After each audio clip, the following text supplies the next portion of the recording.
Quit it. Hello there.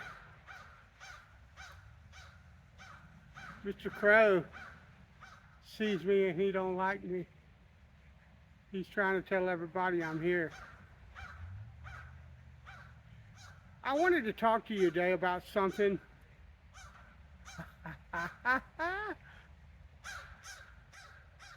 Loudmouth, I wanted to talk to you about something that I've said before, and I don't know if the gravity of what I was saying was understood.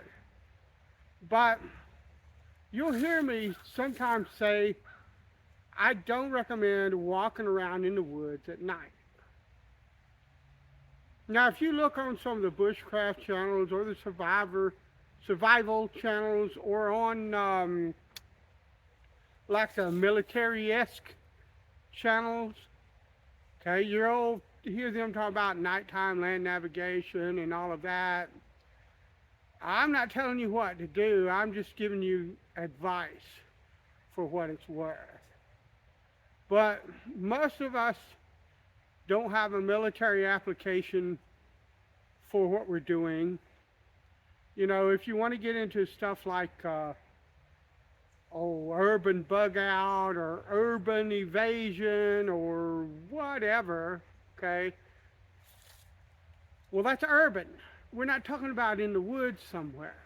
There are an awful lot of things in the woods that you are best not to encounter in the dark.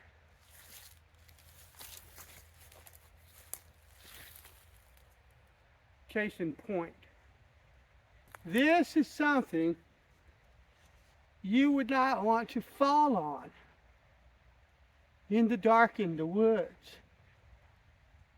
Please understand that I'm not playing around when I say to you, don't go stumbling around in the woods at night.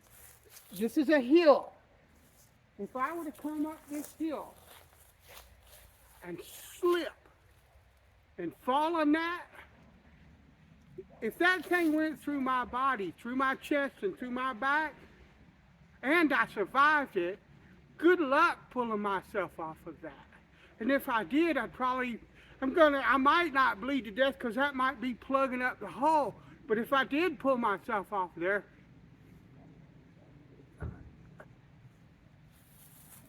listen, I'm not John Rambo, okay? They're right there I don't want to meet in the dark of night, particularly if I'm already in trouble. If I've already gotten into a situation where it's dark and I'm in the woods and I'm not sure where I'm at, or I'm far enough away from my vehicle or from civilization that it's going to take me several hours and I might not be able to figure out what direction to go in the dark. Okay, I don't want to, this is like almost worst case scenario here. All right, but there are a myriad of things that could happen to you. This tree here in the dark, if I'm stumbling around in the dark and trip over that, I could break an arm, I could break a leg, I could break a hand. I could walk along in here and put a foot into a deep blooming hole and twist an ankle. All of that stuff is just going to make a bad situation turn to a worse situation.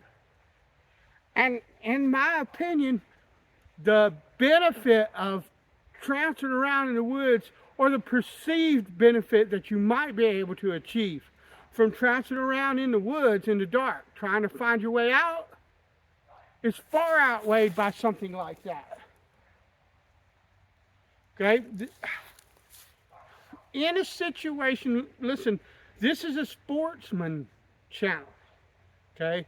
The places that I go to, you know, I'm not in some place where I've got like 500 square miles or 10,000 square acres or whatever you want to call it of wilderness. You know, I'm in my local area, places that I've fished and hunted and hiked and camped and yada, yada, yada for a long time. So I know and understand where it is I am. If I got turned around or if I had an issue where it got really dark on me before I figured out where exactly I was and knew the direction to get out and stuff like that, I would make camp until it got light enough for me to see. Now you say, well, you've got 3 different types of light, artificial light in your pack. Yeah, I do. If you watch my pack video, the 511 Rush 24, I think it is, a pack that a good friend of mine gave me for my birthday. I've got a handheld light, I've got a little pin light that would go like here if I wanted to, and I've got a headlamp.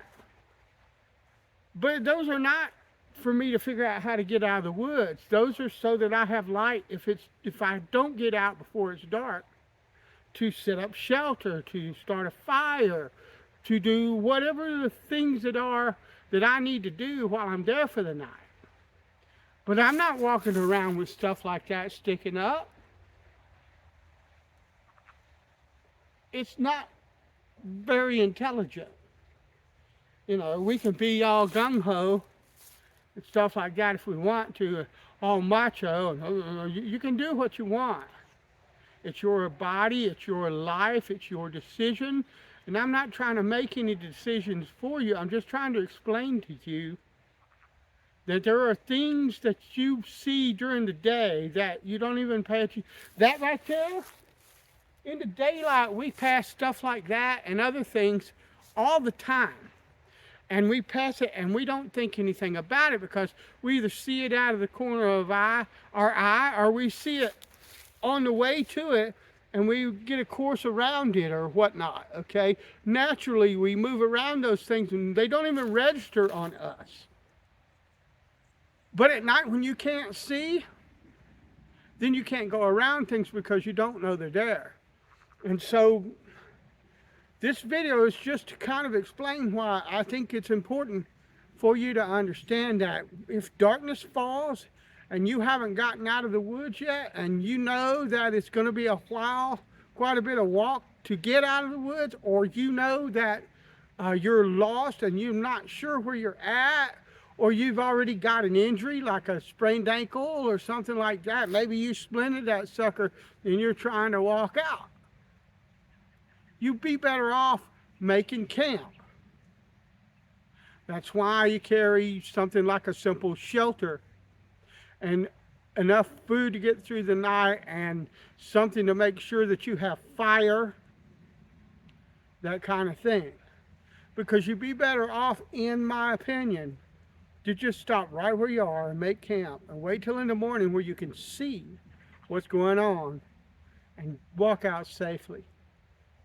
All right, that's all I got to say. Bless you. I'll talk to you later.